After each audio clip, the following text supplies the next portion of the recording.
This is the I'm not. Flyabonga, month-old vacuable. With Dale and Tony breaking all the rules.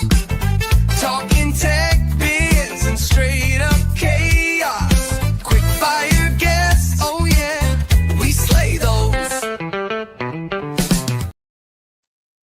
Insert millennial pause here. Good afternoon. My name is Dale Rodriguez, and this is Flabonga Monthrothacube. With me today, I've got my awesome guest. Hi, it's Debbie, and I'm hoping to be a good guest. You are a great guest. So for those of you who don't know, Debbie was one of the OG guests. I want to say like 2.5 years ago, like quite a while back, when the show was in its infancy. You came on the show, lit it up, got one of our highest views like ever. And then you've been a fan of the show for a while, prolific commenter. Thank you for doing that. And now you're back. And a lot has changed in those 2.5 years. Is that right? Yeah, I think it was because we said that Tony's at Accountex. Hi, Tony. And I think our first one was at Accountex, and you were in a cafe, and I was terrified. Yeah, and you nailed it. You were awesome. Also, back then, you were like Queen Bee CEO of an asbestos company, and I know you still dabble, but you're not doing that full time anymore, are you? No, I've managed to asbestos removal licensed. I sold in 2019. The yard and the waste transfer station 21, and the surveying company September 24, and I'm now fully exited from that at the end of March this year. Fantastic. You know what? Let's ask a business question first, because accountants and lawyers often talk about exiting a business, and I'd love to get a business owner's or an exiteer's understanding of that process. I mean, on a scale of 1 to 10, childbirth being 10, water park being 1, how hard was exiting a business? Fortunately for me, childbirth wasn't that bad. So exiting a business is, if you plan and prep, not too painful, different every time. Okay. The first one was challenging because the guy I sold to, I thought would look after my guys. I did a lot of research, took a lower figure for the company because I thought he'd look after them. And I swear that within 5 minutes of the ink being dry, this other person that I'd not been dealing with, still the same human, arrived, and he's got a rude name now. He ruined the business, and within about 18 months, no one was answering the phone, and they're not trading anymore. So that was tough. But I did say to my guys, I'm not worried about them because they will always get a job elsewhere, and they did, because if they weren't any good, they wouldn't have been working for me. That's fair play. But no, I get it. That's a big burden / responsibility, and obviously you're a compassionate person, so you felt it. Okay, can we talk about some of the positive spins of exiting and selling and all that stuff? Yes, the positive bits are if you plan it properly. The last one I did was really smooth, lovely. The stars and the moon aligned. I advertised it on businessesforsale.com, which I thought was going to be a rubbish website, but it's not. And ironically, the guy that bought it lived half a mile away from me, even though it was a national site. Oh, wow. And it fit in. He does solar, mechanical engineering work, consultancy and so on, and it fit a slot for him. So that was good. And our expectations from each other were quite the same. So that was easy. So once that was done, working for someone else was interesting, obviously, for a little while. Even that, he said, this is brilliant. Can you just carry on doing your thing that you've done for the last 3 months whilst I do this stuff setting up on my part? So for 3 months, nothing changed, even though it was his. And then I gradually dropped a day until I was out within 6 months. And then the final deal at the end of March this year. And it means I get to walk the dogs in the morning, and I can have breakfast slightly later, and my phone's not ringing off the hook, and I don't have to worry about everyone that works for me paying their mortgage. That's really nice. So yeah, that part of it's really good. Going back a step, because I want to drill down into this. You gave an example of when it didn't work out the way you preferred. Then you said when you do it properly.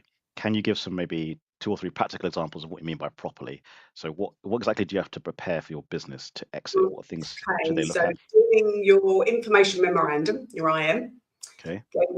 So that's essentially the sale particulars of your business are related to selling a house, because people will get that.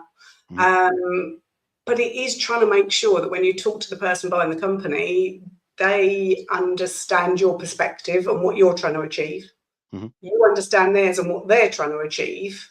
Because if the two don't marry up, just don't do it, back out. Which they did, so that was good. And then keep in contact with each other and make sure that it's, these are the deals that are happening, this is how the company's running, this is the software, this is what I would do if I was going to continue running the company. We also had an agreement, because I am a control freak, just a bit.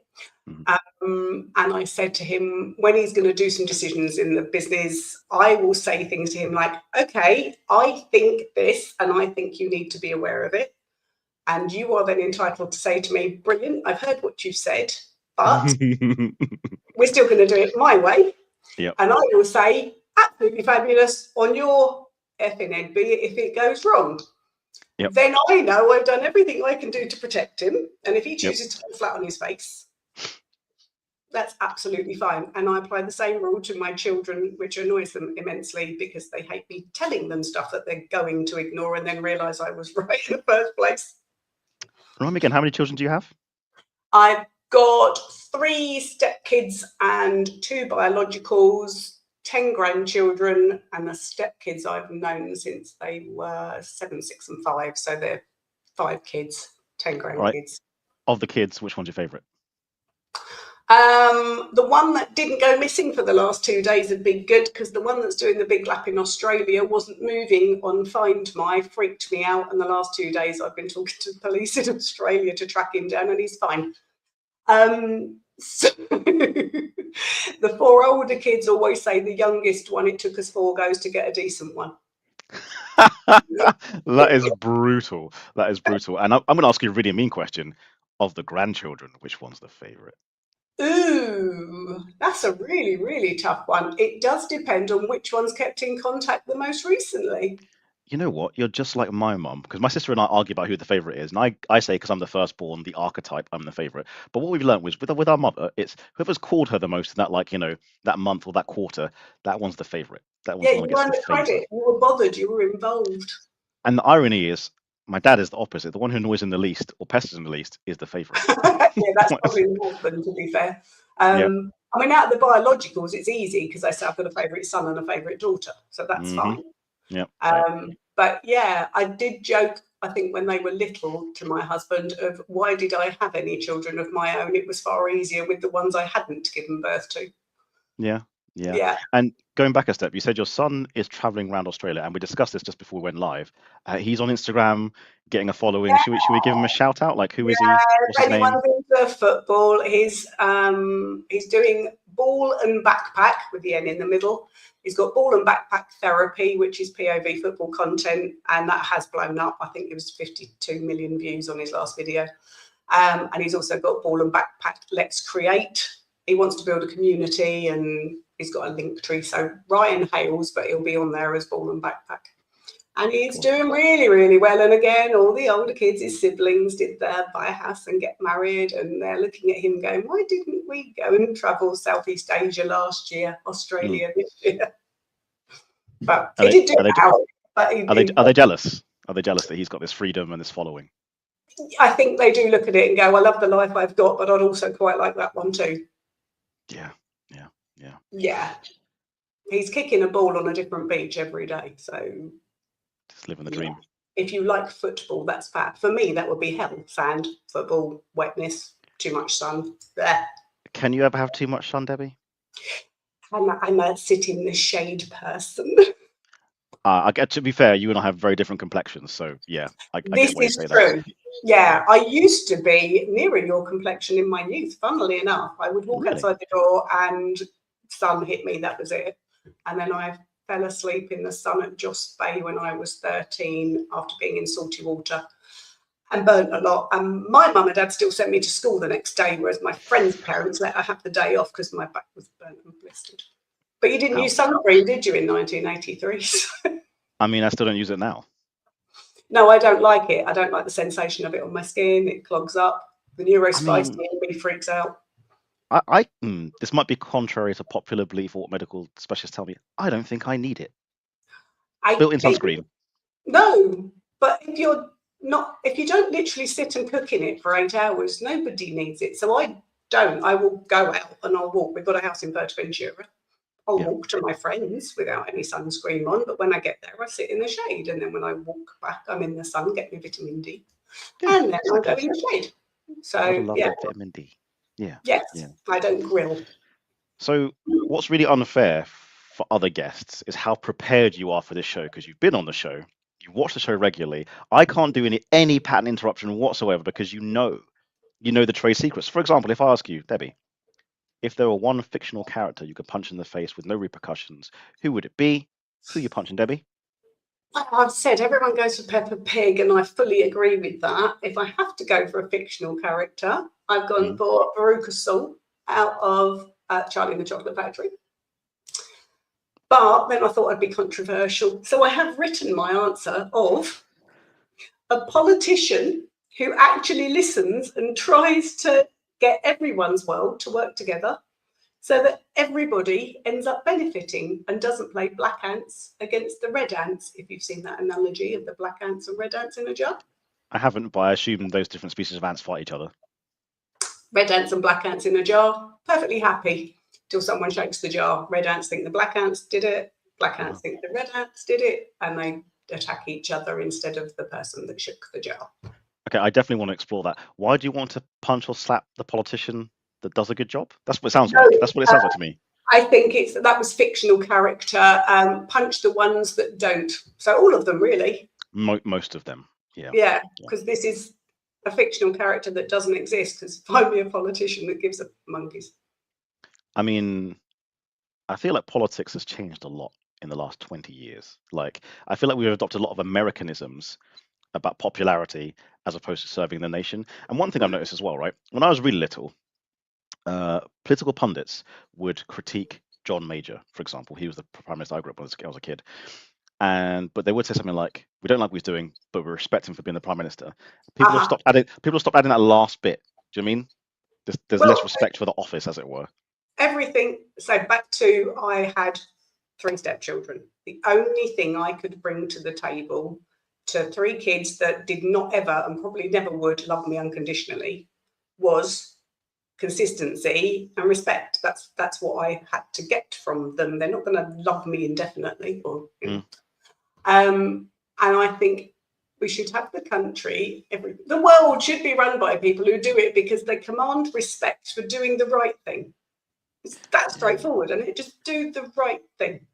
But should we go deeper into this one, Debbie? Should we go deeper? Because you said I'm going to say that lovely phrase. I don't really do politics because you've said that frequently recently, and I very rarely don't. But like, you're fun to talk to. I think the problem is, right? Let's go politics a little bit, and let's go philosophy a little bit. When you say do the right thing, whose right thing? That is, again, on my pad, I have put listen to everyone's perspective and then make it so that it all works for everybody. And that is possible. Still, but running a business, it's not possible. Explaining well is. It's not possible. Some people have diametrically opposed views that will never be the same. You can't make it work for everyone. You can't get 100% success on either side. There's got to be compromise. So some things you can't compromise on. You have to find a way forward. You can't just row with everybody all the time and drop bombs on them. No, but come on, let's be honest. I'm not going to say them because they're very controversial. But there are some things that are so black and white. There's no form of compromise. It can't be. You're either doing it or you're not doing it. It's a yes or no. Okay, so you should come to the table with the desire to work it out. How's that? You should at least be trying to solve the problems of the world. So for me, as a business owner, I kind of got, obviously, the employees think the business owner is the devil incarnate. Yeah, of course. And the employer generally thinks, oh my God, all you do is ever bring me problems. But I used to say to my guys, when I roll my eyes at you, because I would, I'm rolling my eyes at the problem you brought me because I've now got to solve it, not you as the person that brought me the problem. So if we were all trying to solve problems so that people weren't in pain, I can't solve, I don't like red tops and you don't like blue tops, and I can't solve those. But surely we should be able to solve I don't want you to be in pain. I want to be able to have this conversation with you again and row with you next week. You make a valid point, Debbie. I will concede. Just try a bit more of that would be nice, wouldn't it, really? I get your point. I've got a friend who will be a polar opposite and trying to get her to have an asbestos survey on her house, even though I offered to do it for free, she still didn't do it. So I get your point. That's a very generous offer of you. Hey, let me check to see if there's poison in your house that will give you lung cancer. No, I'm good, thanks. That's it. That's how that conversation went. No, I'm good. I think the first time was she stuck a video on with her husband doing the floor tiles in the kitchen, 1930s bay window. There's asbestos in any pre-2000 house. Pretty much any, sorry, that's a correction. About 60% of pre-2000 houses. And that's figures from years ago before someone critiques me. But she was doing the floor tiles, so I messaged her separately. Did you have a mask on? So she sends me a picture of her hubby with a hanky on, which is funny if you don't know about the subject. Well, no.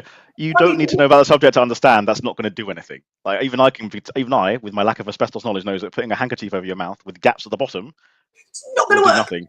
Yeah. Then she had a fireplace, wood burner, so everyone's having wood burners put in for the last few years. They're all of it. Did you get a survey done? Oh no. Oh well, oops. And then the whole kitchen rip out, and the Artex ceiling will have had asbestos. Definitely will have had asbestos in it, trace element. And yeah, we've had that conversation before. Talking about my ceiling, yes. For those who don't know, my ceiling has Artex. Having it done by a contractor. Legally, the contractor has to have a pre-refurb survey before they disturb a pre-2000 building, asbestos survey. They didn't have one done. She went, nah. Free! I was going to do it for free! Seen my friend, I've known her 25 years. But do you know what's cool about you? I assume, and I get the impression, you're all still friends. You've disagreed on this, but you're still friends. I think that's the point you're trying to make, right? You can disagree on things, but still have a certain level of respect for when the disagreement I think happens. that's it, as you said, about whether you should critique John Major. You should still respect the other person's opinion because it came from somewhere that you have no clue about.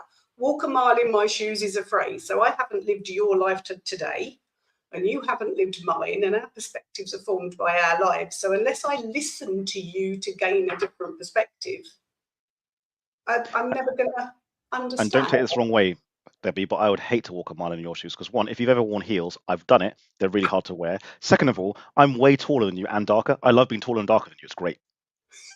Can reach stuff on shelves and it's great. I mean, how tall are you, by the way? 5'5" and a bit, depending on which leg I stand on. Yeah, I got like an extra 5 inches on you. So like again, it's just fantastic being taller. Yes, this is it. And again, the phrase I have is, don't worry about walking a mile in my shoes, spend 5 minutes in my head. That will really freak you out. I can only imagine. Game recognized game, Debbie. Game recognized game.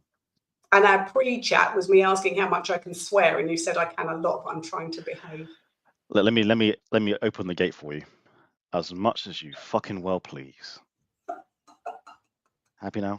I'll do my fucking best to join you then. I think that's like one of the first times I've done it in like a year and a half because this is LinkedIn and I got sales to make, deals to do. There is that. We could get completely and utterly cancelled because we swore, Tony, why aren't you here? You're supposed to keep us behaving. Yeah, no, he's busy trying to feed his wife and family with his day job. So selfish. It's terrible, isn't it? But hopefully he'll go and see Jo Wood because she's there too with Zoe Whitman. They're both cool people. Honestly, so obviously Tony and I talked by WhatsApp. He was genuinely gutted to not be on the show today. He was like, Debbie's on the show. Like, obviously all our guests are cool, all of you. But he was like, Debbie, she's next level. I want to talk to Debbie. I was like, sorry, bro. Well, we do kind of eat lunch every Wednesday between 12 and 1 because that's literally it. You're in my diary for if I'm eating lunch at my desk, I'll put it on. Yeah. All right. In honor of Tony, let's ask his question, which, as you know, has morphed over the last year.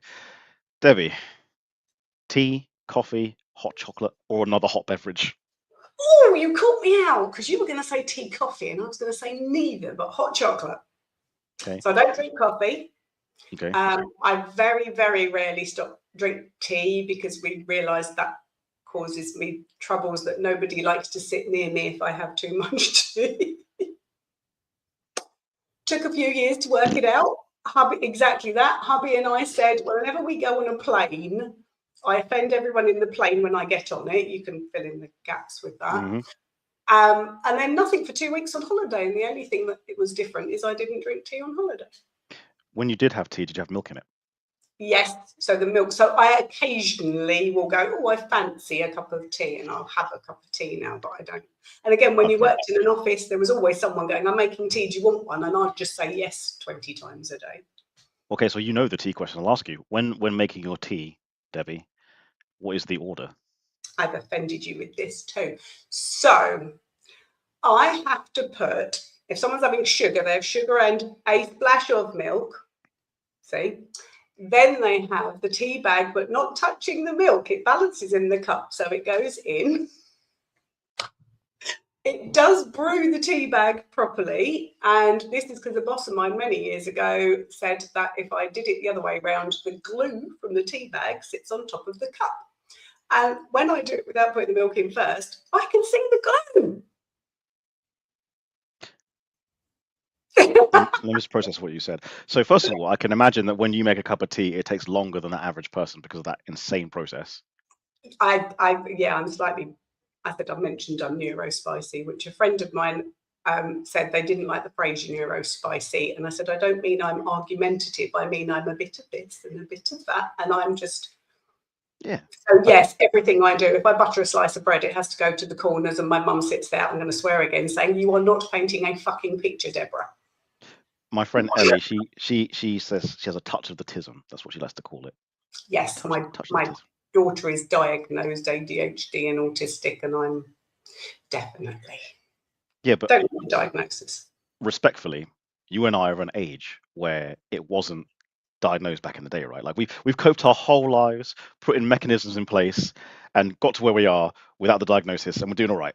Yes, and my coping strategies work very well for me and would probably not work for anyone else. And as I said last week's guest that was on, I think in the comment I put, I've suffered from an affliction called Debbie. Yes, you did. It was quite funny. Because we're all unique and individual, and even if you all got ADHD, it's all different. Yeah. So, yeah. Okay, so your cup of tea, the way you make it, is insane. Yes. Cool, we will all agree. The reason why no one's commenting, by the way, is because everyone is at Accountex. Most of our audience are accountants and bookkeepers, so no one's here watching this. Like it's just you and me talking. The only difference is the internet is forever, so everything you've just said is going to be there forever. There. Coffee, on the other hand, have to do coffee if I'm doing granules, which hubby now has a coffee machine. So I'm just gonna mute you for a second because you said you do coffee from granules, which is just wrong. And I want everyone watching this back on Team Replay to comment and judge Debbie harshly for doing granules. I'll now unmute Debbie. I said if. In the old days, if you did that, you put, before coffee became a thing, it was always granules, and then you had to put the milk in so you didn't burn the coffee. And everyone always said, I made a nice cup of coffee and I don't drink it. Yes, now we have a coffee machine, and my husband, who also never drank coffee, is a coffee snob. I've progressed. So I used to drink just black coffee, a long black, and then my friend Josh was like, true coffee enthusiasts will just drink an espresso and have a glass of water, to the point where that's what I now order. And he works for a large coffee company who shall not be named, and because he's such a connoisseur, I think he's like a coffee sommelier, right? That's how good he is.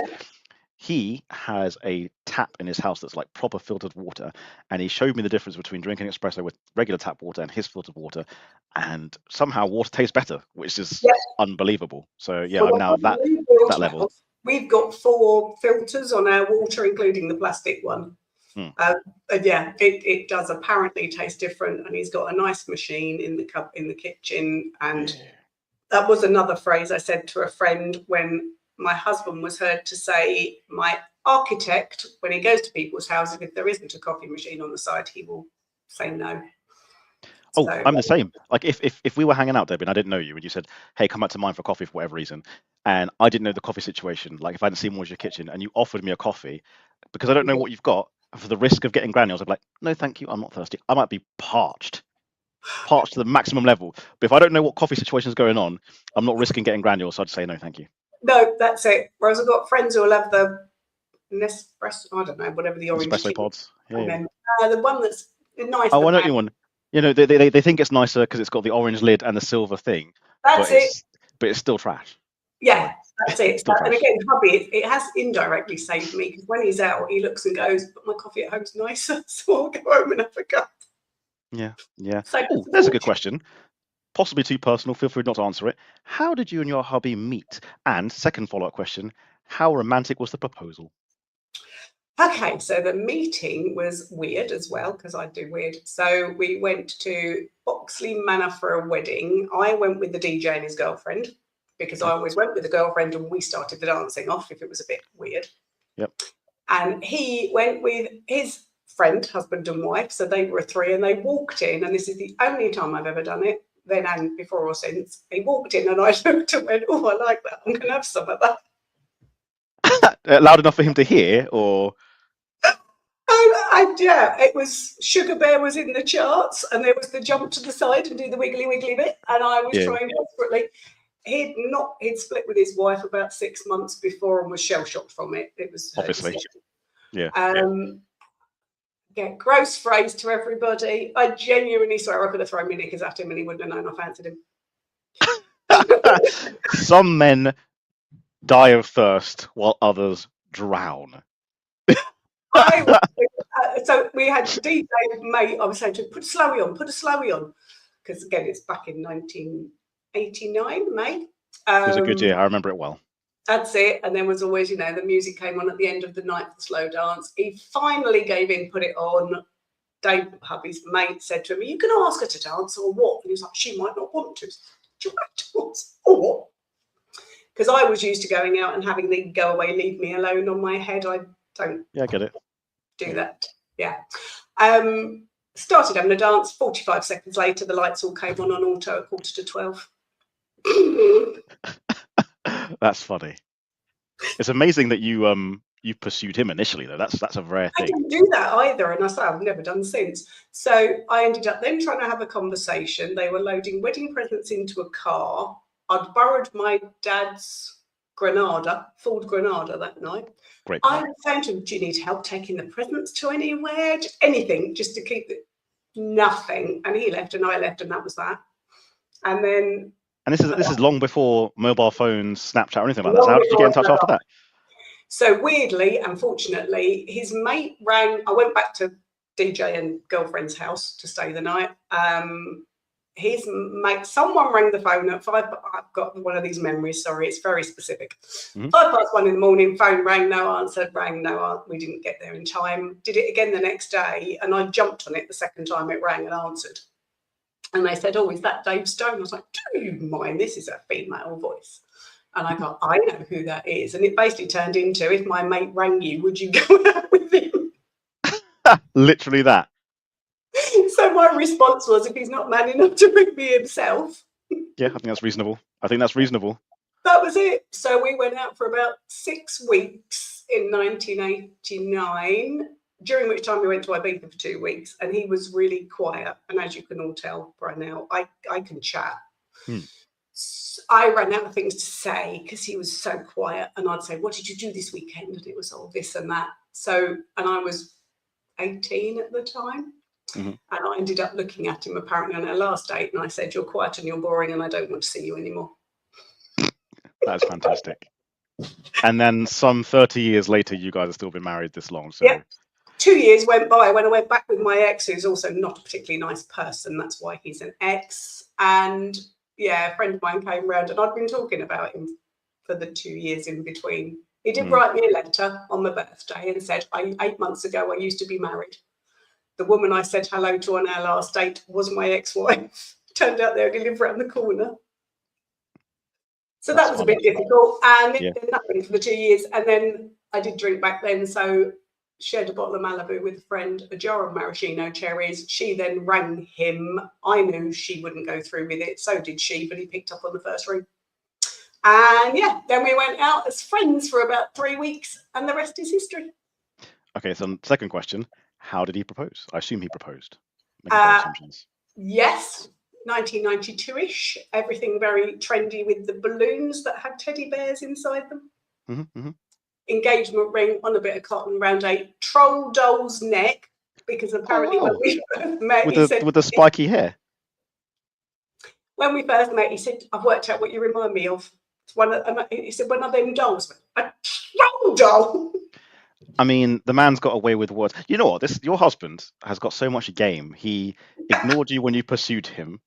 didn't talk much, and proposed to you with a troll doll and said you look like a troll doll, and he's still with you. Like he must be shockingly handsome as well. That's what it must be. I think he is, but he doesn't.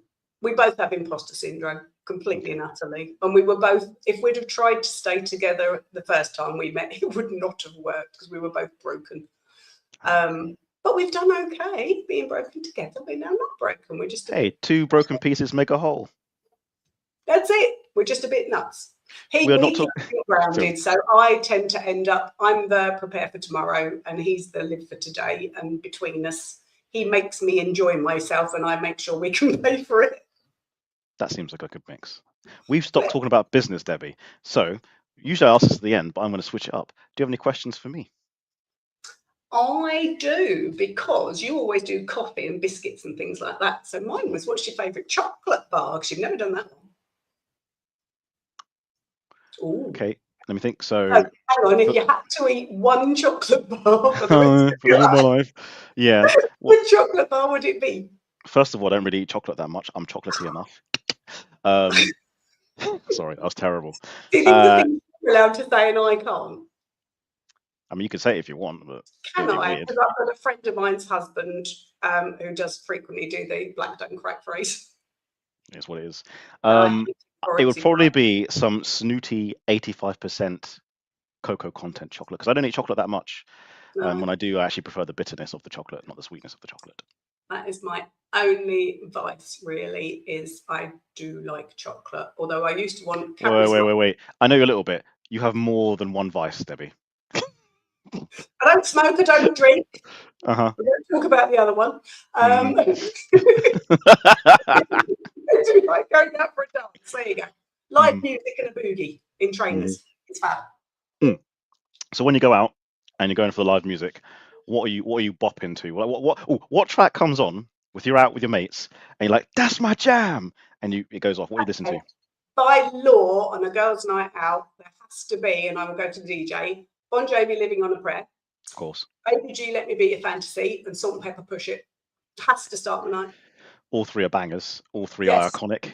All three are very confusing to people who aren't British, by the way. Like sometimes we sing songs, they're like, why do you guys like it so much? Like, because we all know them. Like we all know them, all of us. So those are your three songs that get you going. A girl years ago, and there was Chicago's in Maidstone a long time ago. And I'd said to her, oh, you must come in there. I hadn't seen her for a long time. Must come in there. She said, I've seen you in there. You were off your face on the dance floor, headbanging to Bon Jovi. I'm like, no, stone cold sober, don't drink. So, no, seriously, no, absolutely fine. So if I'm jumping around like a mad thing and everyone thinks I'm drunk, does it matter that I'm not? That's a very deep and philosophical question. I would say no. It doesn't matter. You're on a good time. And they're all drunk and won't remember the next day anyway. So. Yeah. Okay, so work question. You're not doing asbestos anymore, per se. You've got your hand in the game, but you're not really your main thing. What is your main thing now? Because are you consulting now? Are you helping other people? Yeah, anything. Preferably tradies, I think, because they suit me. I understand getting to site and the challenges and that side of things. And they are usually, a carpenter's usually a brilliant carpenter, plumber's usually a brilliant plumber, etc. But they're not very good at running a business. Agreed. That's, yeah, 100%. So if you can take the pain out of it and set it up so it's pretty much automated, and you just say to them, click this, that'll issue your invoice for you. Making Tax Digital obviously is now coming in. And that really, really helps. And it's really satisfying to just say to them, here's this little suite of things, use those and your life will become easier. Yep. Free agent, for example. Yes, I like free agent. So that is one of the things I say to everybody, because if you have a NatWest backed bank account, yes. So I had metal, for example, METT. I had metal when I set up on my own, and had free agent because it's a free accounts package that comes with it. So everyone I talk to, pretty much I steer them down that route, because it is a really AI, please clip this piece up, because that'll make Tony happy and make Tony's overlords happy. Look at that. It is a really good system. It took me an adjustment to get used to going from zero to free agent, because muscle memory on the screen was I knew where everything was on zero. But once you work out where those things are in free agent, it's free. Ooh, So why I wouldn't I got one use for you. it? What advice would you give to these people who make bookkeeping / accounting software as a business owner? What irks you, what grinds your gears, and be like, what's this one thing to make it a little bit better? Within Xero, it was the fact that you couldn't departmentalize the default email. So if you were sending a purchase order, you wanted to be able to send that to a sales department. But if you were sending a statement, you wanted to be able to send it to the client. You can't default it. So you can add contacts in it, Mhm. but I don't understand why, because I can't use them for the purpose I would have added them for. So I did raise that with them at the time. Don't have to do that personally anymore, so I haven't come across that as a problem. And the biggest challenges are for the small businesses, the CRM systems that when you test them, Mhm. CRM Plus, when you test them, I have to immerse myself for 2 to 3 days in it to then go, yeah, that doesn't work. I've just wasted 3 days. And then you've got to go and find another system to try and go through it all. And yet to me, I had one I did myself, but it was on my own server. So I had a system that ran for 20 odd years. And everyone in my industry, trades-wise, said, can I have that? And I'm like, no, it's like Jenga. It's broken, it's old, but it's still better than everything that's out there. I know, but it needs me to tweak it. And I cannot find a way of replicating it in the cloud so that everybody can have it. If you want, I know a guy that can maybe help you do that. 2 See, guys, I would actually. love to find someone that wants to do just a joint venture, solve the problem, because I've got so many clients who want it. But I don't want to run an IT company. I'm supposed to be retiring. No, I get it. I reckon I could find. I've got 2 guys who are developers. One runs his own company. He'd happily work with you, and then do Yeah, all the hard work, and you can take the cream off the top, I guess. side hustle would be great. And again, they just need to set it all up, understand why I want it set the way I want it, because I've done it for 20 odd years, and just make it happen. And that's what happened when I designed this system. I said to the guy, program it, and he did it. And then I said, now make it do that, now make it do that, now make it do that. And it was brilliant. But he's Have you also named this system? I did, and I did own a company at one point that was running it a bit. So it's built IT for the IT environment, for the built environment. Got it. So anything to do with a building. Anything to do with a building. And it should have grown into that. Anything to do with the building, because the building's the client. The FM company changes, the occupants change, the suppliers change. The building is always going to be there. And no one programs for the building. So I've just given away a trade secret, really, there. But yeah, nobody programs with the building in mind. They program with the sales pipeline. And yet, if you follow your process of providing a service, your pipeline kind of happens anyway. I mean, I'm a big fan of a sales pipeline. It's kind of my thing, so I like them. But if you're known for doing your job well, they'll just follow through the pipeline process, whatever. True. I guess the pipeline is there for people who are new to sales as well, right? You have a fixed way of doing it, so you can teach them how to do it. Yes, that's it. It's useful as this level, being able to look and go, well, that's what's happening. But the actual activity operationally of doing it is the activity creates the pipeline report in my head, almost. Yeah, I guess for me, like looking at sales pipelines and like the relevant variables and levers you can pull, it's figuring out what has and hasn't worked. So if you've got like 3 salespeople and 2 are doing well and the third one isn't, and they've all gone to the same events or similar events, why is the third person not doing so well? It could be a case of you're not following up fast enough, and that's what the pipeline's for. It's like you send your emails 2 days instead of 3 days, or you know what I mean? Just small tweaks like that.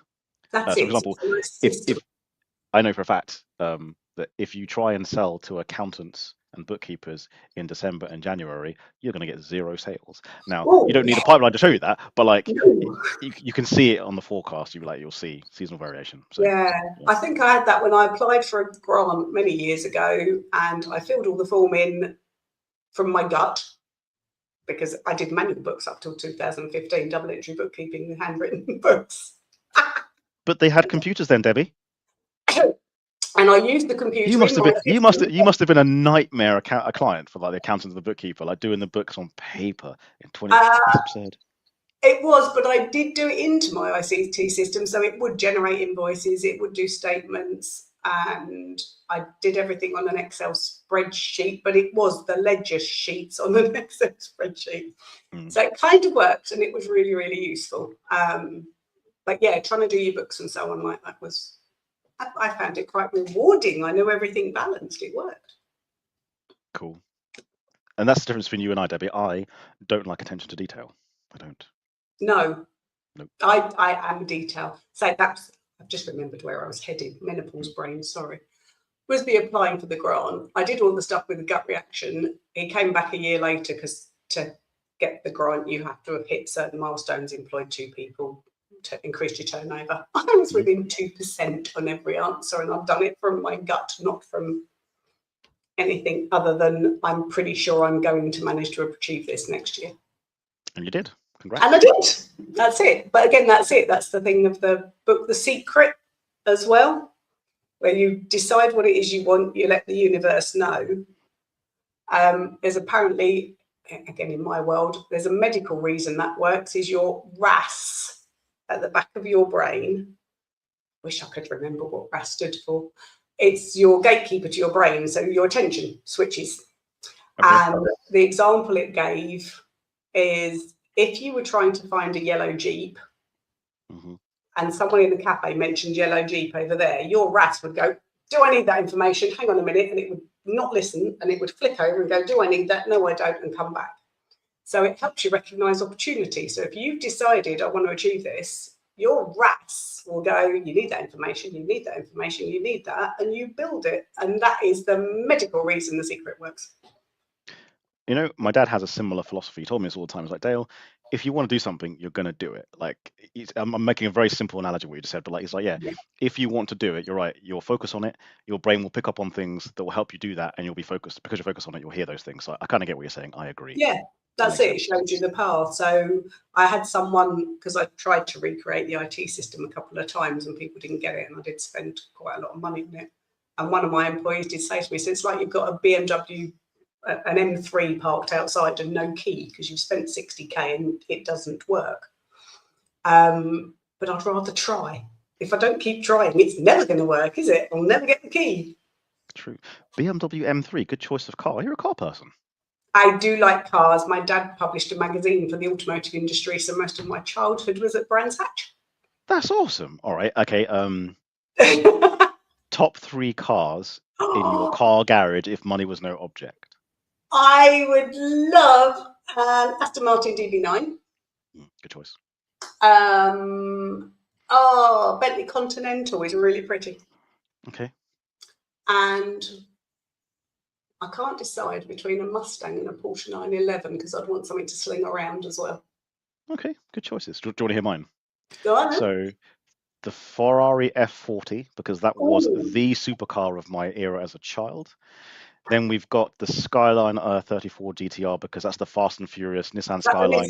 It's the Nissan Skyline, yeah. Nissan Skyline. It's just a banging car. It's ridiculous.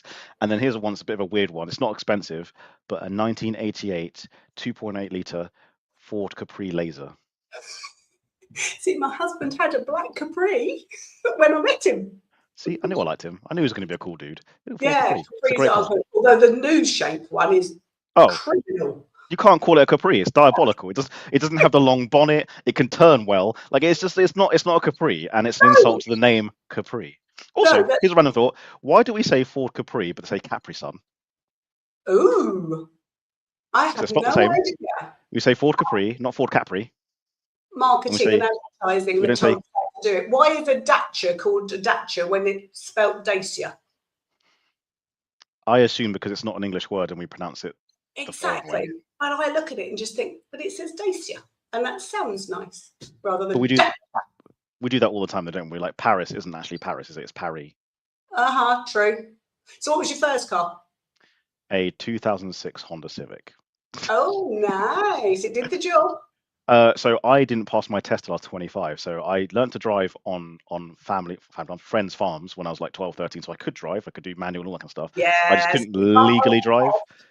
So I passed my test. I did like one of those 10-hour crash courses in learning just to make sure I was safe.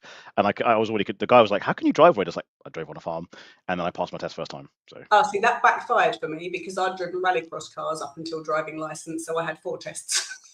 I can imagine you were trying to drive it like you stole it, right? I tried to do handbrake turns in Maidstone and shit. Like what? Like. It felt very much like the bloke doing the test was looking, going, you know how to drive a car, but you're kind of breaking the rules, because obviously I crossed my hands occasionally. I tried to do it well. I did actually hit a car on my third test. How badly did you hit the car? Like a little rear end shunt or a scrape on the side, or how? It was a shunt. My first car was an Austin Allegro.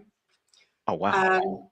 Yeah, S plate, really old. And I took my test in a Micra, Nissan Micra, and the bumper on the Allegro was about that big, and on the Micra was about that big chunky bumper. And we were outside the test thing. I'd done all of my test, and I pulled up outside, and I rolled to the car in front and tapped the bumper because it was different. And the examiner was a guy called Tappenden, who everyone was terrified of where I live. And he looked at me and went, oh. So then when I had my fourth test, I had him again. And I swear the man looked at me and went, just don't hit anything. He didn't say it. And he had to do the questions in the car at the end, and he showed me a right turn junction. He said, there, talk to me about that. And I was like, well, like what? By then I thought I'd failed again. So 18, gobby. Like what? He said, what don't you do? So I said, hit the cars coming the other way. I mean, technically correct. Technically correct. And he said, well, yes, but also don't cross the dotted line in the middle. You did it 4 times. Don't do it again. I'm pleased to say you've passed. So I think people didn't like him because he passed you if you could drive, whereas the other examiners passed you if you could pass the test. Yeah, yeah. And there is a difference. I'm not gonna lie, I was slightly distracted as you're talking because you mentioned an Austin Allegro. It made me think of my dad's Austrian Maestro that he had years and years ago. Oh, yeah. That was a terrible car. They were bad cars, and I only had it because horrible ex's sister had one, and I thought it looked cool. And I look at it now and I just think it did not look cool. I remember my dad's car having a choke. Do you remember a choke? Yes. That's crazy. Yeah, because I had a Mark 4, Mark 5 Cortina with a twin choke at one point as well. Okay, can you explain what a choke is to the younger audience, the ones who might be listening? Oh, golly. Had to let more petrol in, I think, than air. More petrol into the engine. I think that's what it is as well. Yeah, when the engine's cold, it had to have like the fuel mixture ratio was different, and you have to pull it out. And as you were going down the road, you had to think, oh, sugar, I haven't put the choke back in, otherwise you flooded your engine. Yeah. Yeah, and I could change a rotary cap, and I had an alternator that ended up ruining my battery because I got a new alternator, changed it, and that was also broken, so that was fun. That was in the days when you could go under the bonnet and fix your own car. Yep, I've had that problem recently. 2 weeks ago, my car died because the head gasket has possibly blown, and it's going to cost £700 to look at it. And the worst case scenario, it's like £2,000 to fix it, and the car's only worth £3,000. And the reason why it's going to cost £3,000 to fix it is because no one actually machines like heads anymore, like head gaskets. No one does it, so it's like I think it's sent off to be done specially. Okay, if you watch, there's a American guy. I can't think what his road recovery or something like that. He would cut a gasket temporarily. He said it works well enough if you cut it out some cardboard and stick it in. What? Road rescue, I think it's called. He literally does the bare minimum to get the car back on the road. What? You said cardboard? That's the bit I'm confused about. I think it was pretty much pressed cardboard. I mean, it was a decent bit. Yeah. Either way, he literally took the old one out, cut it out, stuck it on there. It did the job well enough to get the car back on the road. So I think it's called Road Rescue. Very cool. And he is really good program to watch to learn how not to fix your car, but if you need to just get it on the road, it would be all right. But I've got a BMW i3 now that is 13 years old, 14 plate. Nice. So I was an early adopter of a fully electric car. And how did you find it? I like it, but then I only have to do, at the time I did sort of 7 miles a day to and from work. So it's a city car. So when I bought it, it did 90 on a full charge in the summer and 70 in the winter. And now it does 55, 60 in the summer and maybe 30 in the winter. That's atrocious. As in it does 30 miles in the winter and then the battery dies. Yeah. And the bit that I didn't realise is the auxiliary battery had, I think it had been the same one for 12 years, which is a bit weird. And it was starting to drain the car battery. So when we changed the auxiliary battery, my range went up. No, I test drove a Tesla a couple of months ago and I'm not a fan. No, I like the instant thing. So when I first got it, say early adopter, everyone calls my car wee easy because you get in it. It's 0 to 60 and 7.2, and I'll beat a Mini Cooper S off the line. Yep. And I'll pootle along like the milk float and then floor it, and everyone goes when I'm in the car with them. So I love it for that, and for small journeys and me nipping about, it's just a nice golf cart. Well, you say for small journeys, that's all it can do. Debbie. Yeah. That's all it can do. Like, it can't go any further. Whereas hubby has now got a Mercedes. He's changed, so he's got a car because it goes rah. Oh, he likes the growliness, like a V8 in there going on. Yeah, I can't remember which blooming Merc it is. I should try and have a look on the app to try and remember what it's called. But it's a good one, and he did it because it makes the growly noise. If I can afford one, I'm going to look at one of the Hyundai 6Ns or 5Ns. They've got simulated gear shifting. Oh, right, okay. Yeah. Well, this is a AMG GLA 45 S4 Matic Plus. There you go. That's why I couldn't remember what it was called. Basically, when you say AMG, that's their racing branch. It's going to be a very growly car. GLA, and it does drive nicely. It sits nicely, and it does go raw. Yeah. And his motorbikes go, putt, putt, putt, putt as well. Putt, putt, putt, putt, putt. Well, it's not that. It's more of the growly noise on his motorbike. So he's got 3 or 4 at the minute. That's cool. Do you have a favorite child? Do you have a motorcycle? Like, do you like bikes as well, or I his thing? did, yeah. I had a Honda Hornet, and I passed my test to see the look on his face when I could ride his bike up the road. So he had a nice 1,000 Rex that I took out. But unfortunately, I've not gone on a bike for probably 10 years odd, maybe more now, because I fell off it in Yalding. Came off it, not overly badly, broke my ankle, broke my wrist, but I was only doing about 25 around a bend, and there's a sweeping bend in Yalding that does a beautiful curve, and then halfway through it turns left. Right. And on my Hornet, I'd have launched it round and gone round it, but I was test driving a Harley 48, and the front pegs got stuck in the road, fishtailed me and spat me off at about 25 miles an hour. So I slid across the junction as a car came the other way, and you start doing that, 10, 20 seconds, and I'd have been under a road at that.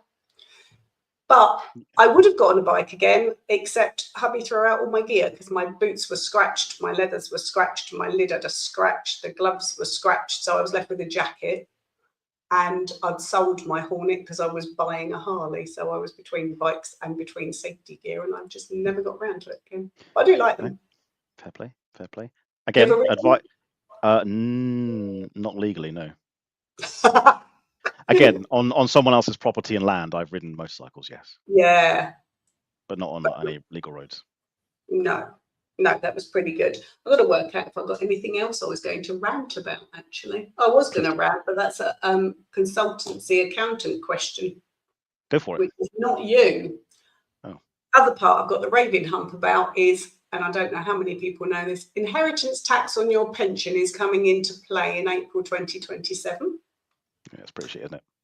I planned all of my life so that my pension was built, so that it's outside of my inheritance, so that I can spend what I've got, and then if I do pop my clogs, there's some money left for my kids.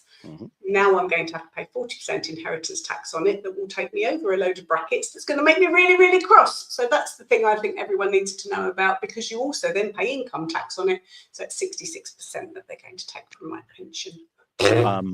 I wasn't aware of the details, but thank you for sharing that. We'll clip that one up. Anything else on your mind? No, just the neurospicy stuff that's fun, where people think it's a bad thing and it's actually quite a good thing because each person's personality fits a different role. Cool. I mean, do you want to elaborate on that, or just we leave it there and we hit end stream? Yeah, daughter was diagnosed, well, I was told she was dyslexic when she was 7. Turns out all of the dyslexia in 2003-ish is now under the ADHD umbrella in my world. What she had as an affliction is moved. And I just spent all of my time saying to her, it doesn't mean you can't, darling. It just means you have to try harder. And most of our clients use us because I think outside the box. So it's a good thing. We had a job where we're working in Hammersmith Hospital removing asbestos. And you have to work in an airtight enclosure, obviously. And it was 31 degrees because you were down with all the pipe work on. Couldn't turn the stuff off because it's a hospital. And I have no problem with asking the stupid questions. So I stood there going, can't we use an aircon unit? And of course, everyone's gone, oh, you can't put an aircon unit in a really, really, you know, controlled environment. No, it's sucking air into the enclosure towards the neck. Can we not make it suck cold air in so that it's, oh yeah. And we went from 31 degrees to 21 degrees. Everyone was fine until the cleaner turned it off on Friday and it was hot again come Monday. But you need to think outside the box. Okay. So don't think of it as an affliction, it's a benefit. Anything else? One final nugget? Was that the nugget you want to end on? That was my nugget. I think I've not got on my soapbox. I've tried to be really good. Oh, anyone that doesn't like doing their day job and wants to have a bit more flexibility, look up Baby Cloud, because the franchise opportunities at the moment are fabulous. So it's a lady who has sensory type classes, baby classes, and she's got 5 franchisees now. So she's done it, proved the model with the class herself, proved the model with franchisees, and she's now growing it. But it's a lot cheaper than it would normally be. So there's a nugget, Baby Cloud.